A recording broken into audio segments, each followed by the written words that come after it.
Okay, so project I got is a I think this is a 77 Hammond, and it had a inline Chevy 250 in the back, and I bought the boat pretty cheap. The previous owner sunk it, and that's why I got it cheap.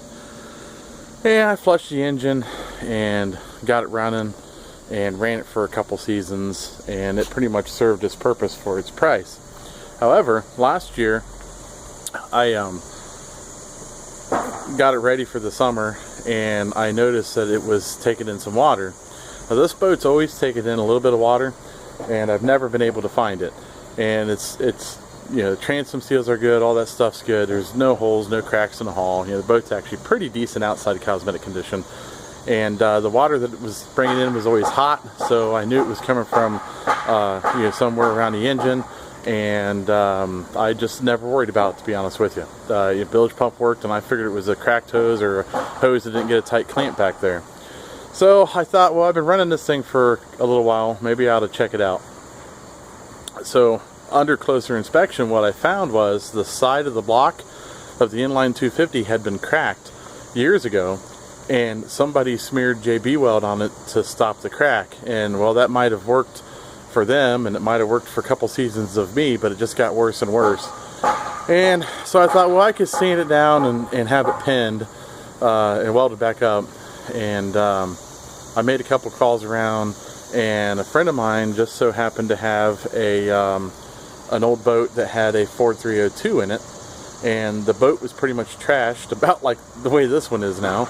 And so he hooked me up with a 302, which you can see over here. And there's a story on this engine. This boat also had been sunk, and the owner of this boat sent this engine out to have it rebuilt, and it came back on a crate, and he never put it back in the boat. So this engine's been sitting for 11 years, and it does turn. I can spin it over, so I'm pretty confident I can get it running again. The engine's the easy part for me. That's not a big deal. And it also came with a he had the lower unit rebuilt. I think it's an Alpha. So the boat came with all the pieces and parts to convert it over to a Ford with a newer lower transom, and I thought, well, this might be a good way to go. So I scavenged all these parts together last year, and I got digging into the floor of the boat, and I found some rotted spots in the boat. And so digging around a little more, I found some of the stringers were rotten, and I cut some of the back of the boat out and seen rotten stringers, and thought, well, I'll put this off till maybe this fall. And so fall's kind of around the corner, and I think what I'm going to do today is cut out the floor, clean the boat out, get all the pieces, parts out, and garbage and whatnot, and start cutting the floor out. And I think the whole floor needs cut out, and all the stringers need replaced. It's not really much of a boat. It doesn't really have a whole lot of value, but it's kind of cool, and I kind of like it.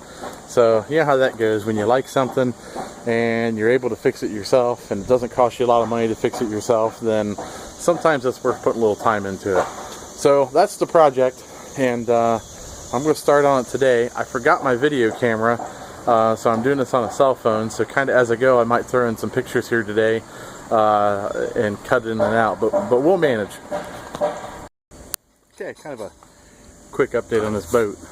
I've got the insides kind of out, and you can see, well, specifically this picture, the floor is routed out, and that originally started as just a soft spot, and the rest of the boat seemed like it was pretty good, and I didn't really expect a whole lot of problems with this when I first got it. And albeit I didn't pay a lot of money for it, and we took the boat out, you know, enough times that if this boat was junked, I got my money out of it.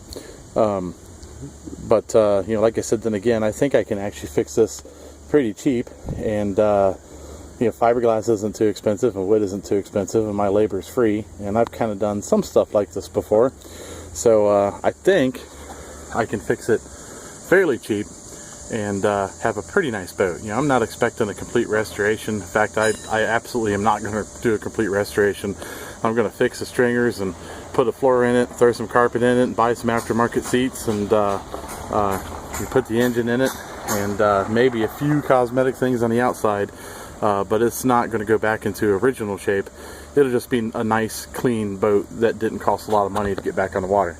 And I'll take pictures as I go, and you know, like I said, I apologize I didn't bring my camera, so I'm using my cell phone, so hopefully you can hear me and hopefully the quality is okay. But you know, as you walk around this boat, you can just feel new soft spots starting, and it's creaking and cracking. So it's pretty much shot. So it's a little further ahead than my original game plan years ago, where I thought I'll just throw a couple of street signs upside down on the soft spots and use it. And I'm sure that would have bought time, and you know, that would have been okay for a few seasons. In fact, I had a boat that had some minor soft spots, and the stringers were still good. And I just threw a thin sheet of wood on top of it, and that boat today is still out on the lake running around, and it's fine. So, you know, if you can get good stringers, you're lucky. If not, you got to cut them out and fiberglass them in. But the good thing is, with eBay and some of the online resources, fiberglass isn't too expensive, and I think it could be fixed pretty cheap. But like I said, I'll keep pictures and a log of what I'm doing, and I'll post prices, and we'll see if it's going to cost me an arm and a leg to get her back on the water, or if it's going to be cheap like I expect it to be. Okay, it's starting to get dark, so I'm going to wrap it up for the evening. What I found was the stringers are surprisingly in really good shape. The boat deck, however, was pretty rotten, so most of it came up pretty easy, and up by the front it was still good wood, and it was tough to get up. But believe it or not, the stringers are solid as can be, good wood all the way through.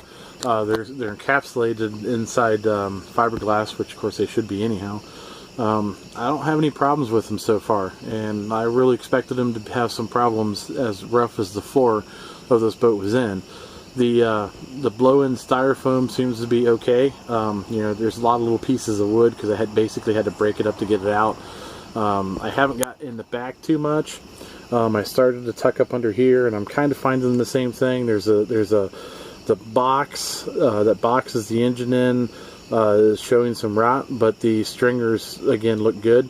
So I'm probably going to get into that tomorrow and see if they need replaced, and if they do, I'll glass them in, take videos of that too. Pulling everything out was pretty simple. Just took a angle grinder and just kind of scored the top of the wood around the perimeter of the boat, and just a couple of pry bars, pulled up the floor in pieces, and had to get in there with a little body saw here and there and make some small cuts to get it out, but we're just very careful not to nick the hull of the boat at all, and so far so good. Looks like it's going to be a lot cheaper to fix than what I expected, so I'm happy with that. And right now it looks like a little bit of wood and a little bit of fiberglass. The boat's pretty small, it's only 7 feet wide, so that's not a lot of boat to work with. So I'll keep y'all posted.